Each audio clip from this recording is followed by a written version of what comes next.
Bom, duas coisas antes de começar aqui. Eu saí da faculdade em 1994, exatamente no mês em que o Brasil foi campeão, com uma seleção considerada tosca. Os mais antigos se lembram, mas foi lá e meteu e ganhou de todo mundo. E foi muito engraçado, naquela época, segunda metade da década de 90, os programas de trainee chegaram ao Brasil. O Brasil abriu o mercado em 1990, vocês devem se lembrar. Quem não estava ainda trabalhando na época deve ter lido nos livros de história, mas um ex-presidente sofreu impeachment, depois abriu o Brasil. Em 94 chegou o Plano Real, 95 todas as empresas do mundo quiseram vir para cá. A gente saiu em menos de uma década de 5 montadoras para 16. Até a Mercedes abre a primeira fábrica fora da Alemanha, em Juiz de Fora, em Minas Gerais. Então foi todo mundo vindo para cá e todo mundo querendo, enfim. E o charme da época eram os programas de trainee. Eu prestei 4, passei em 2, e naquela época eu não tive duas coisas que eu quero dizer para vocês assim sensacionais que eu estou vendo aqui hoje, de muito diferente. E não estou falando de muito tempo atrás, né? Não sou tão velho assim. A primeira delas é que como eu passei em 2, eu tinha que escolher um. E eu falava assim, porra, um era para ficar perto da minha cidade, o outro era para ir para o Rio Grande do Sul, um lugar que eu nunca tinha ido e tal. Um era para ir para a minha área, eu sou engenheiro químico, o outro era para ir para exportação. E eu ficava muito em dúvida, eu queria conhecer pessoas da empresa, né? Então os dois terem vindo aqui e falado um pouco da experiência que eu não tive. Segunda coisa, naquela época a galera nos entrevistava, fazia lá o processo, a entrevista, depois a gente recebia um telegrama. Celulares, enfim, chegaram no Brasil em 98. Né? A gente recebia um telegrama dizendo você está dentro, você está fora. Então, porra, um dia inteiro de conteúdo, participar de um processo onde a empresa, antes de me selecionar, e independente se eu vou estar aqui ou não vou estar, porque quem não vai estar hoje pode ser que esteja daqui a um ano, esse mundo dá muita volta, entregar para vocês um dia com conteúdo, com tudo, eu acho muito, muito bacana, né? A única sacanagem é que eu queria ter 1 hora com vocês, só me deram meia, então deixa eu ficar aqui conversando. Então, eu tenho uma carreira meio cigana, comecei minha carreira na Souza Cruz, participei de startups de telecom. Hoje a gente tem uma divisão de consultoria e de educação voltada para inovação, a Inova Business School. No final eu vou deixar um link para vocês, quem quiser se aprofundar, inclusive nas competências que eu vou mostrar aqui, porque a gente vai fazer uma grande viagem de helicóptero, mas eu vou deixar fontes para quem quiser se aprofundar. Nosso grupo hoje tem uma escola, a gente tem uma empresa de consultoria, que trabalha muito forte aqui com o Grupo Soma Panambi também, e a gente tem um editor e uma empresa de eventos. Esse é o nosso grupo hoje. Bom, o que eu quero compartilhar com vocês hoje? No ano 2000, eu voltei para a sala de aula. Eu estava ali numa fase de abandonar minha carreira executiva e vir para a educação.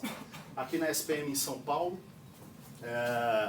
eu ainda trabalhava na TIM, e todo santo dia, quando eu entrava em sala de aula, eu ficava mais ou menos assim, me esquivando de uma pergunta que meus alunos me faziam todo santo dia. Fosse no corredor, na sala dos professores, em sala de aula, e a pergunta está aqui: professor, como é que eu faço para ter uma carreira de sucesso?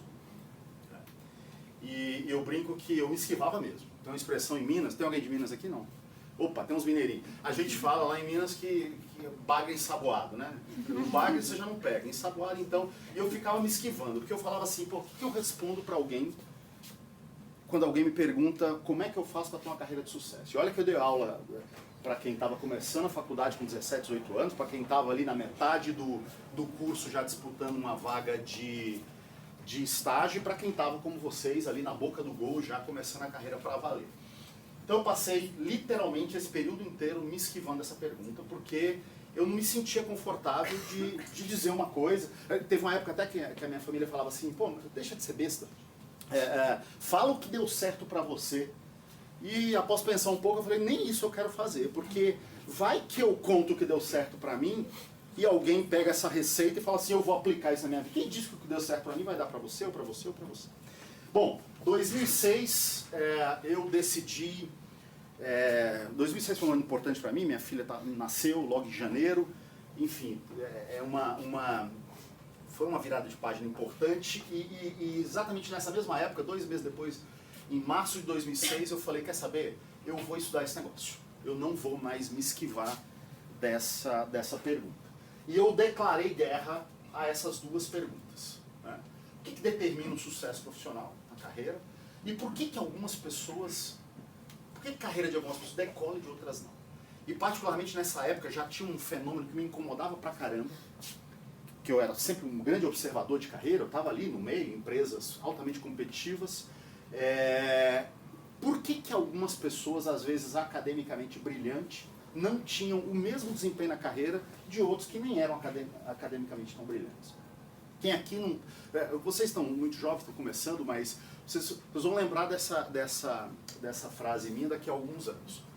Pessoas que sentaram do lado de vocês na faculdade, que eram brilhantes academicamente, alguns deles, infelizmente, a carreira vai ficar assim, dando volta em torno do rabo. E não decola. E isso é altamente intrigante, né? Desafiador. Então, vou estudar esse negócio. Mas eu queria fazer um negócio bem feito. Eu não queria, sabe, eu vou fazer realmente como manda o figurino. Bom, aí eu comecei em 2006, em março de 2006, uma jornada. Na verdade, era uma jornada só, mas tinha duas trilhas paralelas. Uma da linha tracejada para baixo e uma para cima. Aliás, Jorge, para os que vão entrar e para os que não vão entrar, essa apresentação depois eu jogo para você, quem quiser depois ficar para dar uma olhada, enfim. Bom, da linha tracejada para baixo, eu, como todo bom engenheiro, nós somos pragmáticos. E eu tenho vaidade zero. A primeira coisa que veio na cabeça foi, será que alguém já descobriu a resposta para essa pergunta? Porque se alguém já descobriu, por que eu vou ficar retardado correndo atrás de alguma coisa que alguém já descobriu? Então eu fui fazer um trabalho de curadoria. Quais foram os estudos sérios, não esses enlatados americanos de autoajuda que de vez em quando aparecem nas prateleiras aí. Quais foram os estudos sérios sobre sucesso profissional? E para minha grata surpresa, não vou falar de cada um deles aqui, senão a gente ficaria aqui até amanhã. Para minha grata surpresa, o primeiro estudo sério sobre sucesso profissional, daqui a 12 anos, vai fazer um século, 1930, por esse cara aqui chamado Napoleon Hill. Esse cara, para vocês terem uma ideia, ele entrevistou de empregada doméstica até o criador do automóvel Henry Ford, Napoleon Hill. Ele lançou esse texto chamado A Lei do Triunfo. E eu fui catando esse negócio, olhando para tudo quanto é lado, estudos sérios, se tivesse embasamento, se tivesse pesquisa. E aí começa a vir um monte de coisa bacana, sem prejuízo a nenhum outro que não esteja aqui. Isso aqui para mim é o filé mignon, é o creme de la creme. São 12, 13 estudos. A partir de 2010, começa a vir uma contribuição absolutamente sensacional da neurociência, que eu vou falar daqui a pouco sobre desenvolvimento de competência. Mas enfim, isso, como vocês podem ver, eu não parei nunca mais. Esse estudo era um estudo, no início, pontual. Eu queria ter uma resposta para parar de me esquivar em sala de aula dos meus alunos quando me perguntassem o que tinham que fazer para ter sucesso na carreira. E esse estudo, eu me apaixonei por ele, virou quase que se misturou com a minha vida. É uma coisa que não parou nunca mais. E aí vem um monte de coisa, vai ficar aqui todas as referências para vocês, de todos esses estudos. Tem uns caras aqui absolutamente fora da curva. Se eu tivesse o poder aqui de dar prêmio Nobel, teria uns 3 aqui que eu premiaria. Uns caras absolutamente sensacionais. E a metáfora que eu sempre gosto de usar com todos esses estudos é que eles me ajudaram a montar um grande quebra-cabeça. Nenhum deles respondeu sozinho aquela pergunta que está aqui em cima. Nenhum. Mas todos eles juntos colocaram um mapa simplesmente maravilhoso. Muita contribuição de neurociência, estudos sobre relacionamentos, história, finanças pessoais, neurociência aplicada à gestão de pessoas, hábito, uma biografia de um cara que é hoje um dos mais falados no mundo, um sul-africano de Pretória, vocês, com certeza os mais antenados aí sabem da história desse sujeito aqui, de caráter ético, às vezes questionável, mas sem sombra de dúvida uma história muito, muito bacana. Da linha tracejada para cima, eu queria colocar um tempero a mais nesse estudo. Eu queria ouvir pessoas. Pensa aqui comigo. Eu estou me formando agora em administração, tenho 22 anos, e o meu sonho é ser diretor financeiro de uma grande empresa. Me diga uma pessoa que pode me dar dica como chegar lá. Diretor financeiro. Fajar. Um diretor financeiro. Quem está lá? Quem está lá é um. Quem está lá pode me dar dica? Sim. Quem já esteve lá pode me dar dica? Quem contratou quem está lá pode me dar dica? Pronto, então foi isso. Primeira conclusão. E aí, da linha tracejada para cima, a gente começou um conjunto de entrevistas. Hoje elas totalizam aproximadamente 180. Pra vocês terem uma ideia, das 100 maiores empresas do Brasil, 90 estão aqui, foram entrevistados, ou o número 1 ou o número 2. E era um papo, a gente sentava, eu não fiz todas as 180, né, tem uma equipe por trás, mas eu fiz 70% dessas entrevistas. Sentava na frente da pessoa e a pergunta era, o que você fez para chegar onde chegou? Ponto. E calava a boca. Se o entrevistado permitisse, a gente gravava, se ele não permitisse, pegava um bloquinho e começava a anotar. E aí vinham os depoimentos. Cada um contava a história com o seu vocabulário, com o seu nível de detalhamento, com a sua ordem cronológica, com a sua narrativa. Só que como isso era um estudo, eu tinha a seguinte preocupação. Toda vez que uma competência fosse citada, a gente interrompia e perguntava qual era o entendimento daquela pessoa sobre aquela competência. Eu dou aula desse negócio há 12 anos e eu sei, se vocês comprarem hoje 10 livros sobre liderança, vocês vão ver pelo menos umas 3 rotas diferentes. O que é um bom líder? Vocês vão ver 3 rotas diferentes. Quem está certo e quem está errado. Então eu não queria nenhum tipo de dissonância em relação ao que é ser um líder, o que é ter flexibilidade, o que é ter comprometimento e execução, o que é a competência e equilíbrio emocional, o que é a competência e empatia. Eu não queria ter dúvidas sobre as questões semânticas em relação a isso. E principalmente no que diz respeito à competência e habilidade. Guardem isso. Não sei, as faculdades ainda continuam se esquivando desse assunto. Levanta a mão aqui, quem teve na faculdade uma disciplina de planejamento de carreira. Levanta a mão. Eu já estou com a minha baixada porque eu também não tive. Tá certo? Nos ensinam tudo, as escolas nos ensinam tudo, mas não nos ensinam um conjunto de competências que estão sendo as mais exigidas de vocês nesse processo e vão ser as mais exigidas de vocês ao longo da carreira de vocês também. Então, quando ele citava assim, Marcelo, num determinado momento da minha carreira, para eu dar um salto para um cargo de coordenação e virar um gerente, eu tive que ser um bom gestor de pessoas. Aí a gente interrompia e falava assim, o que é ser um bom gestor de pessoas? Porque eu queria as habilidades daquela competência. Essa nomenclatura, não sei se está comum a todos, é importante a gente nivelar isso. O que é uma competência e o que é uma habilidade? Tá? Nunca se esqueçam disso. Competência é uma capacidade. Macro. Toda capacidade é composta por habilidades. Então, eu gosto de usar a metáfora, os colegas lá que a gente falou em aula se lembram, essa metáfora ela é perfeita. Se eu falar para você, imagine que aqui tem uma parede de alvenaria, certo? Não é o caso aqui, mas tem uma parede de alvenaria. Se eu virar para vocês e falar, olha, eu fiz essa parede, eu que construí essa parede, e eu quero que vocês me digam se eu sou competente ou não sou em fazer parede. Vocês vão observar essa parede e vão olhar algumas coisas, concordam? Vocês vão primeiro chegar aqui e empurrar para ver se ela cai, para ver se ela está com uma boa base. Depois vocês vão ver se ela está nivelada. Depois vocês vão ver se ela está bem acabada. Já falei 3 coisas aqui. Essas 3 coisas são o quê? Habilidades. E a competência qual é? Saber fazer parede ou não sabe fazer parede. Perfeito? Está claro isso? Então a gente queria voltar desse estudo com competências e habilidades. O que sai dessa brincadeira toda? Sai um modelo que ele é o óbvio do óbvio do óbvio. Ninguém aqui vai fazer cara de o cara colocou ovo em pé, deu nó em pingo d'água, descobriu outro planeta. Ninguém vai fazer essa cara aqui.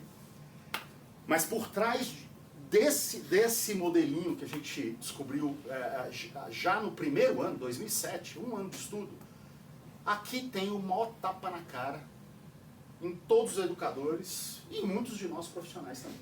Principalmente no começo de carreira. Está escrito aqui. Está escrito que resultado, vou começar pela linha vermelhinha, pelo azulzinho. Resultado é igual a conhecimento mais atitude. Vamos lá. Vamos aos clichês que estão escritos aqui. Vamos às entrelinhas desse negócio. Só conhecimento se transforma em resultado? Não. Só atitude se transforma em resultado? Não. O que faz a produção de resultado é conhecimento e atitude. Então aqui já tem uma explicação básica. Por que algumas pessoas academicamente brilhantes a carreira fica dando todo e não vai? Por quê? Porque elas têm ótimos conhecimentos, mas elas não têm as atitudes corretas. E vice-versa. Não adianta eu ter só atitude e não ter conhecimento. O que nós descobrimos nessa pesquisa é que resultado se constrói, se edifica com um grupo de competências que nós chamamos de competência de gestão, 8. Que conhecimento são as nossas competências técnicas e que as atitudes nós chamamos de competência comportamental. Esses nomes hoje estão mais ou menos pactuados, o pessoal está começando a falar hoje, vou mostrar 2 estudos mundiais para vocês, mas esse aqui em 2007 era o absurdo.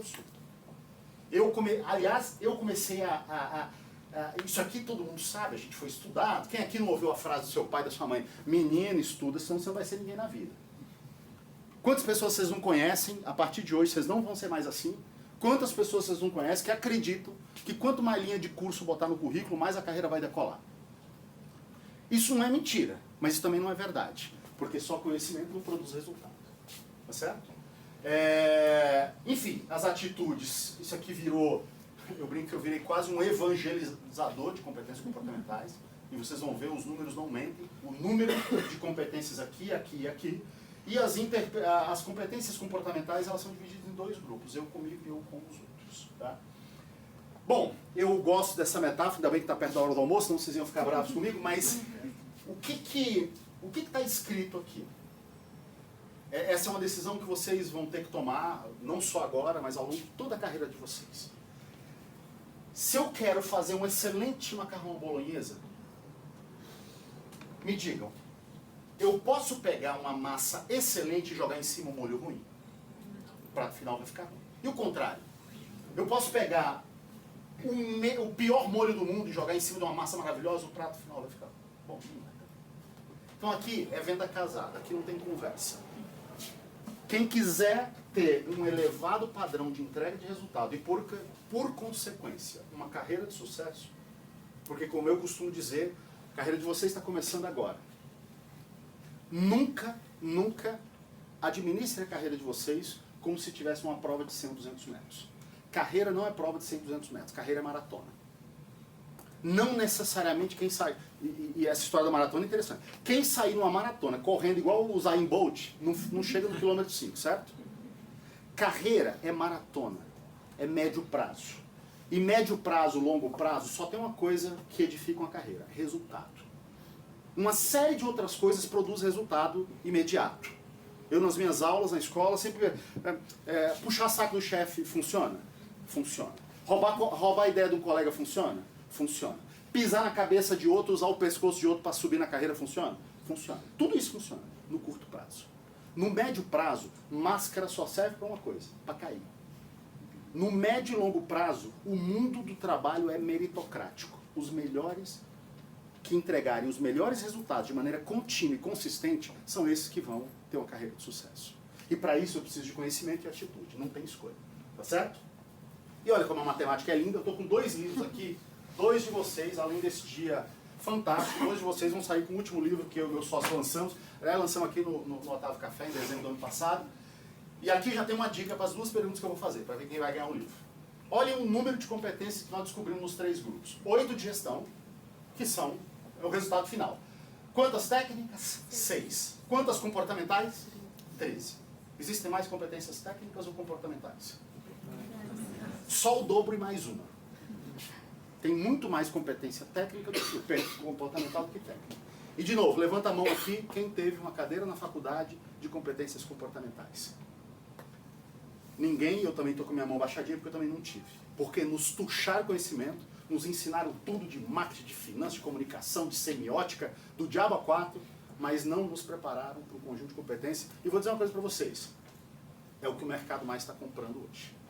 É o que o mercado mais quer hoje de um profissional, porque com as atitudes corretas eu aprendo o que tiver que aprender.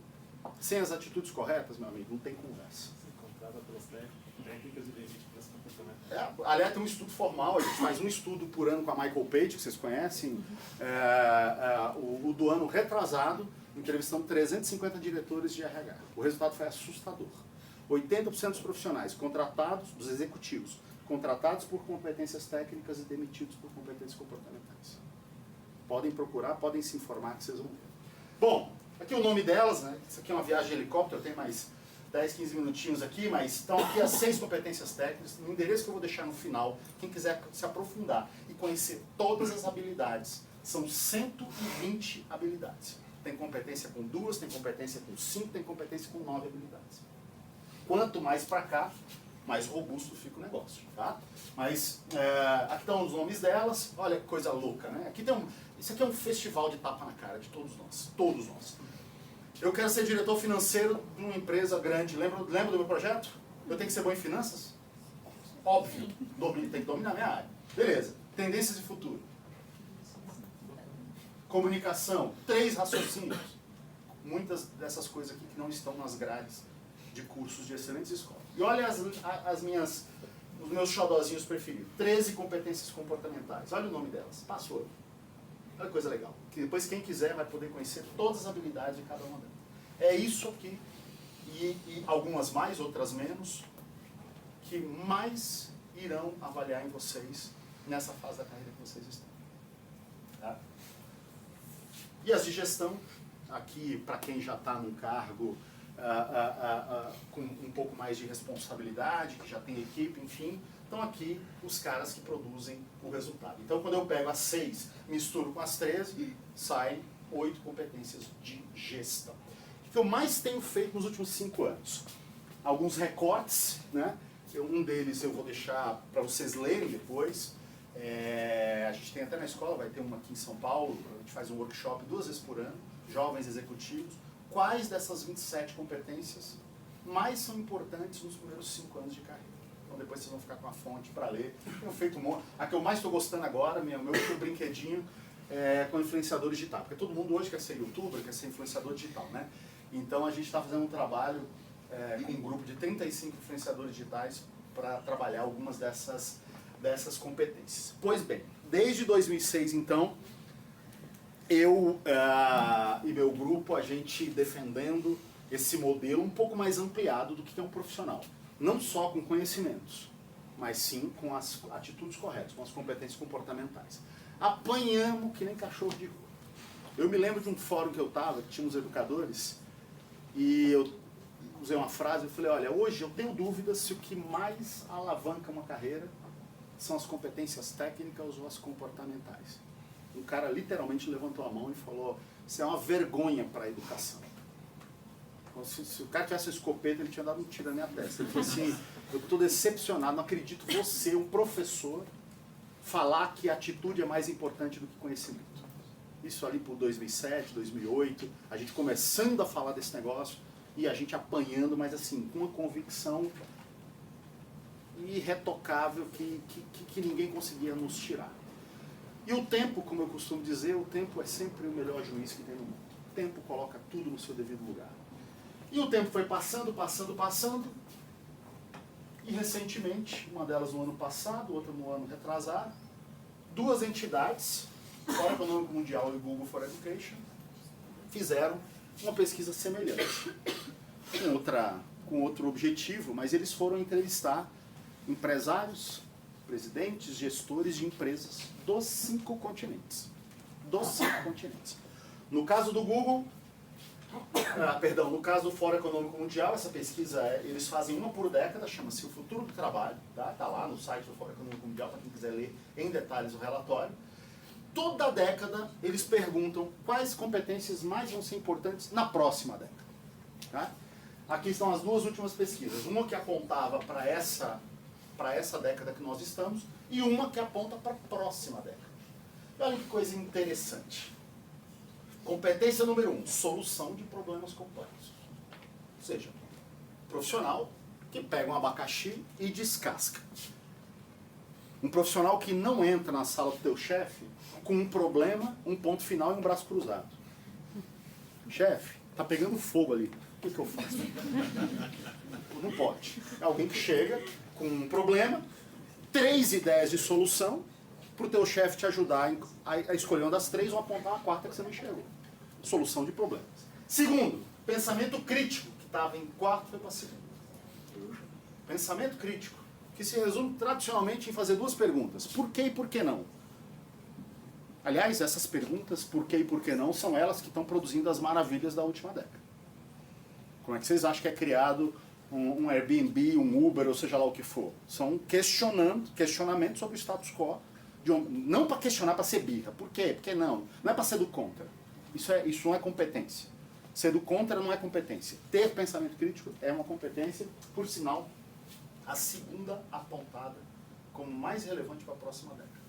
E olha que coisa linda, criatividade pula de 10º para 3º. Agora, ó, exercício para ver quem vai ganhar o livro. Passem o olho nas 10. Dá uma passada de olho nas 10. Só nos nomes, intuitivamente. Vocês nem estão vendo as habilidades, mas só os nomes. Tem uma coisa aqui muito explícita, muito clara. Preparando estudantes para o futuro. Tá? Olha que coisa linda. Solução de problemas em primeiro. Pensamento crítico. Lá estava em segundo, aqui está em quarto. Criatividade. Lá estava em terceiro, aqui está em quinto. Entra assim primeiro. De novo as três. Solução de problemas, pensamento crítico e criatividade. Vamos lá. Se quiserem que eu volte, só falar assim, volta 1 ou volta 2. Duas coisas, dois tipos de profissionais vão ser disputados a tapa na próxima década. Quem tiver essas duas coisas, pode até não passar no processo aqui, não está entre os 4 ou 5, ou 6, não sei quantos são, mas vai mandar bem e vai ser disputado a tapa na próxima década. Quem consegue? Vamos lá. Pode ser com as suas palavras. Um recado está aqui. Os dois recados estão aqui e os dois estão aqui também. Para falar as duas? Uma. Você quer ganhar 2 livros? Vamos deixar uma só. Inteligência emocional. Não, inteligência emocional é uma competência. Tem um recado maior aqui. Capacidade de lidar com vários assuntos ao mesmo tempo, de diferentes temas. Vamos ver se alguém chega mais perto. Quem levantou? Relação interpessoal com pensamento crítico e criatividade. Tá, mas um tipo de profissional... Tenta empacotar isso em um tema. Vamos lá. É o profissional que ele é emocionalmente mais forte do que tecnicamente mais forte. Vamos ver se alguém chega mais perto. Inovador. Hã? Inovador. Profissional inovador? Ganhou. Foi quem chegou mais perto. Primeiro recado está aqui. O que é um profissional que encara os problemas complexos com pensamento crítico, tentando realmente questionar o status quo de tudo e resolve o problema com criatividade? O que é esse profissional? Novamente. Os administradores de shopping center. Tem outro recado aqui. Um profissional empático. Olha, nas outras falas, alguém chegou muito perto aí, mas vamos lá, tenta empacotar num termo... Eu falei 10 vezes já aqui. Gestão de pessoas. Multidisciplinar e comunicativo. Alguém mais? Liderança. Hã? Resiliente. Adaptável. Liderança. Alguém mais aí? Trabalho em equipe.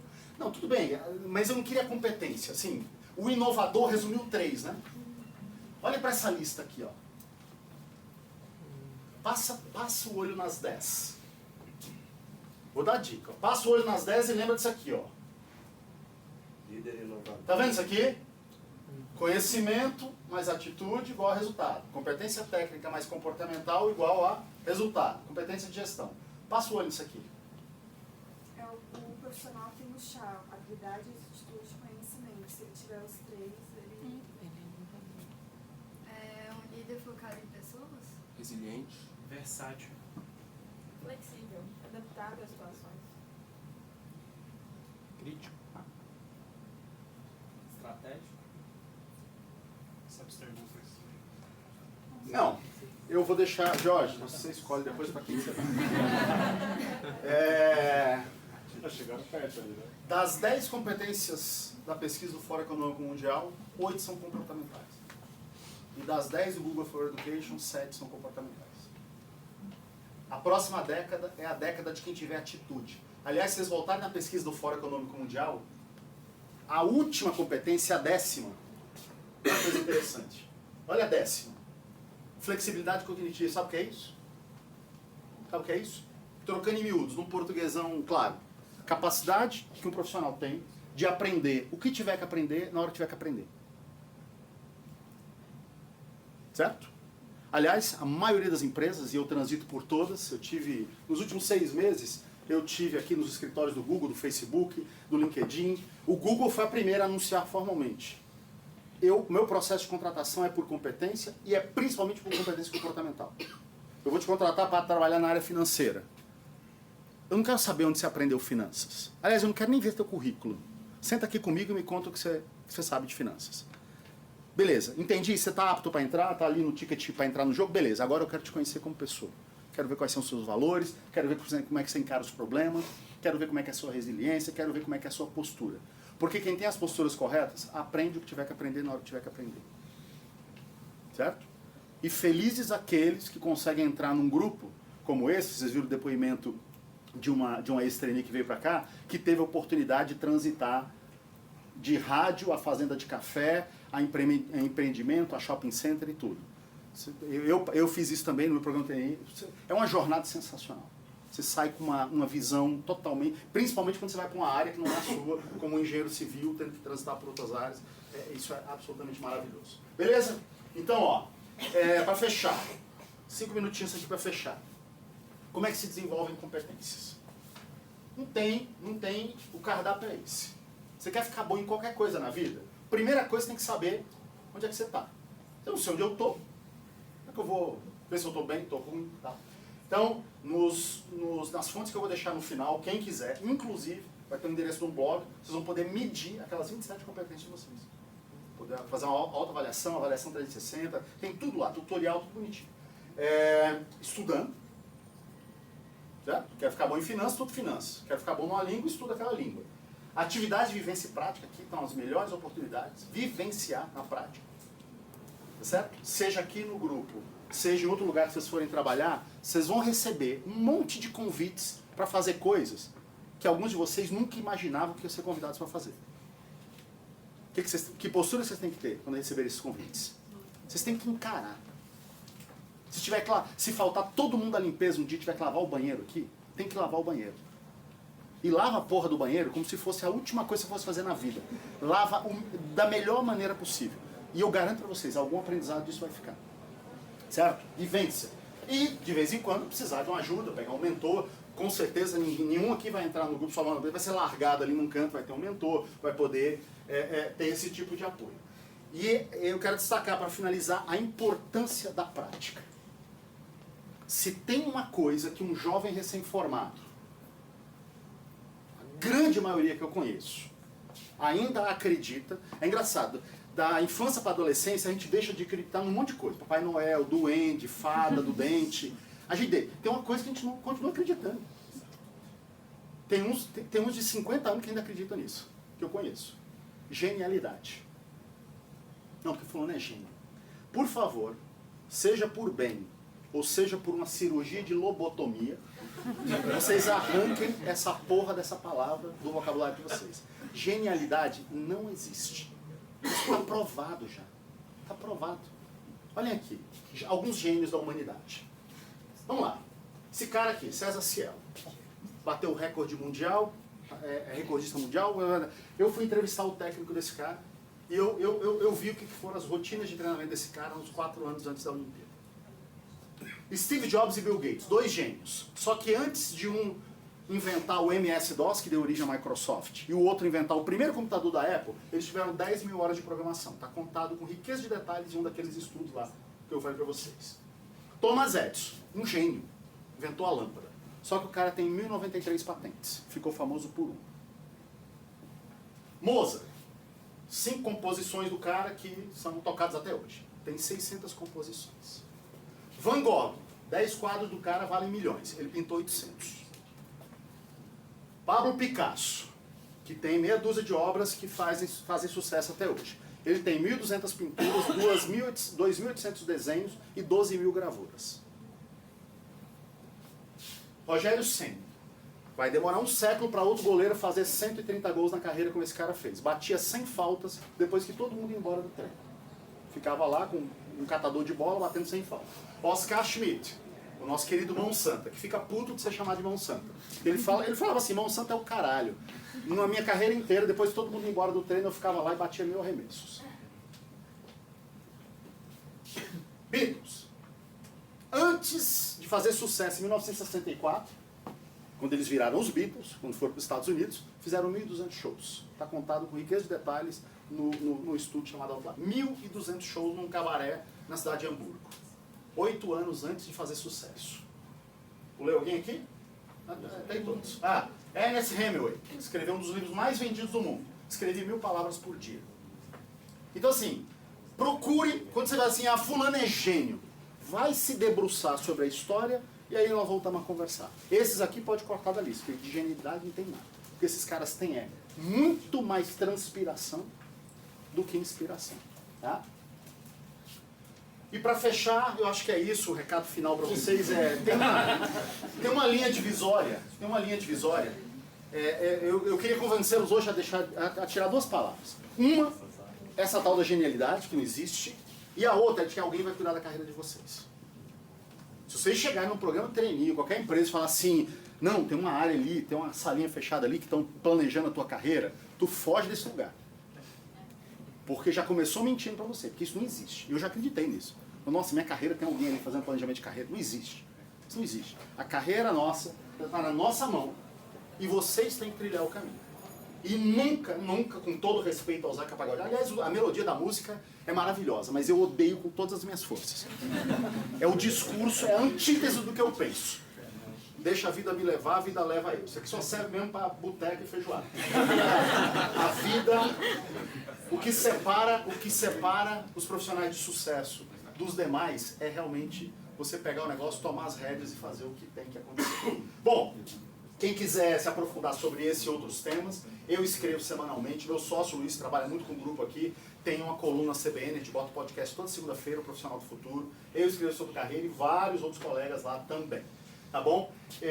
Nesse blog aqui vocês podem conhecer em detalhes as 27 competências, as 120 habilidades, e vocês podem fazer um exercício muito legal que é, vocês vão se autoavaliar e vão fazer uma avaliação completa e dar número para cada uma das competências. Através de feedback de pessoas que vocês vão montar, tem tudo explicadinho lá, tá bom? Boa sorte a todos, não só os que ficarem aqui, mas na sequência da carreira de vocês. Pode fazer uma pergunta? Pode. Você falou que a gente tem que ter competência e atitude para gerar resultado e que na próxima década o profissional tem que ter inovação e atitude. Mas onde que entra a oportunidade nisso? Nesse estudo? Cara, O papel dela, como é que ela... eu acho que nós estamos vivendo uma overdose de oportunidade hoje. Eu me sinto hoje, você sabe aquela cena assim, sábado à noite, você pega a sua melhor roupa, se arruma, e você olha assim, pra onde eu vou? Tem 12 baladas pra você ir. Você fica doido, você fala, pra qual que eu vou? E se eu for nessa, aquela tiver melhor? Isso é o que nós estamos vivendo hoje. Cara, se pegar os últimos 14 mil anos, nós vivemos quase 13 numa sociedade agrícola, vivemos 250 anos numa sociedade industrial, e hoje está essa putaria aí que nós estamos vendo. Hoje, em uma década, uma empresa de bilhões como a Kodak decreta falência. Eu, quando trabalhei em telecom, os ícones de telecom chamavam-se Motorola e Nokia. Sumiram do mercado, foram engolidos por duas empresas que nem eram do setor e que entraram no setor e fizeram um negócio melhor. Hoje, dois moleques numa garagem, em uma década, constroem uma empresa de 1 bilhão. Então, assim, as oportunidades, nunca antes na história da humanidade houve tanta festa para ir como hoje. Agora, o que acontece? O professor Mário Sérgio Cortella, que vocês conhecem, ele diz o seguinte, num momento como esse nosso, tem dois tipos de postura, você não pode ter nenhuma delas. Postura 1, ele chama de ímpeto inconsequente.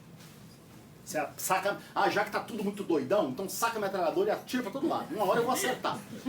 Vai para tudo, tenta tudo e tal, e tenta tudo, abraça tudo. Isso não funciona, a história já mostrou. Nunca declare 5 guerras, você vai perder as 5.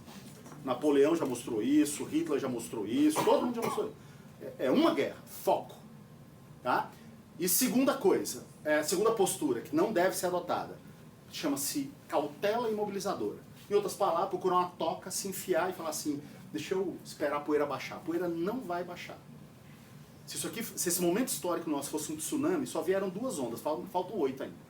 A próxima década vem muito mais coisa por aí. Inteligência artificial chegando, realidade aumentada, impressão 3D. Pô, mas, cara, tá muito legal viver hoje. Eu trocaria até a minha idade pela de vocês. Isso é óbvio. Eu me arrependi de falar, mas já tava falando. Tá bom? Abraço, obrigado.